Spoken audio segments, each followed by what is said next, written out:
अब तो भैया जब भी कुछ लेना होता है पैसे लेके जाते हैं, पहचान पैसे से हो गई कि जब तक पैसा नहीं होगा तब तक कुछ भी मिलने वाला नहीं है। यहाँ से शुरुआत हुई पैसे की, और जब पैसे की शुरुआत हुई तो महाराज पहले जब बच्चा जन्मता था तो 5-5 साल तक कुर्ते ऐसे ही पहने जाते थे जिसमें जेब नहीं होती थी। वो अब छठी पे ही 10-10 जेब वाले कपड़ा पहनाए जाते हैं। पहले पुराने बूढ़े बुजुर्गों की बंडी में एक जेब हुआ करती थी, उस एक जेब को भरने के लिए बूढ़े पुराने दिन भर हल चलाते थे, दिन भर मेहनत करते थे। अब तो पूरे शरीर में कपड़ों में जेबें लगी हैं। अब जेब को भरना सीख गए, पढ़ने गए तो 20 रुपए मिलते हैं, खेल खा के आते हैं। अब जब बड़े होने लगे तो खर्चा बढ़ने लगा। भैया जब घर में पूर्ति नहीं हुई तो बाहर कमाने निकल गए, और जब जिले में पूर्ति नहीं हुई तो देश छोड़ के विदेश चले गए। इस एक जेब को भरने के लिए हम घर छोड़ करके अपनों से दूर रहने चले गए। याद रखना, जब समय था तो घर में नहीं रह पाए, कमाने में निकल गए, और जब कमा करके घर आए तो परिवार हाथ से निकल गया, कुछ भी हाथ नहीं लगा। कहा है कवि ने, जग में जन्म में जग पाई है,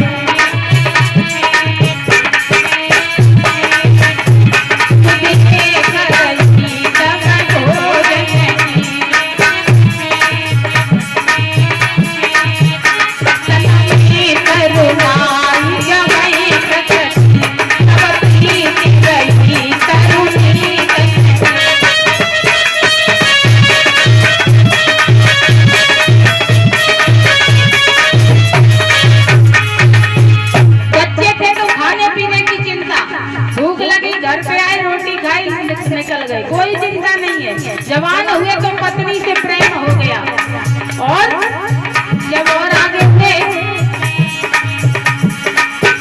धन की कृष्ण सब लोग कहीं सन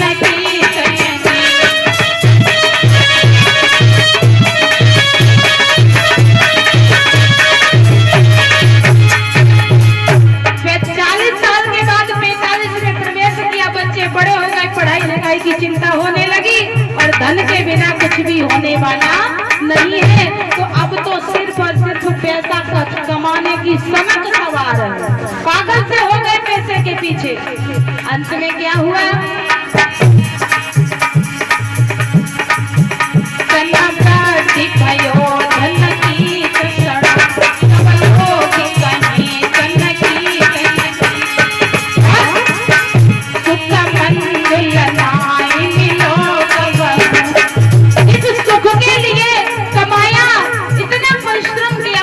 कभी मिला नहीं। मिलो तब रही अंत समय मन में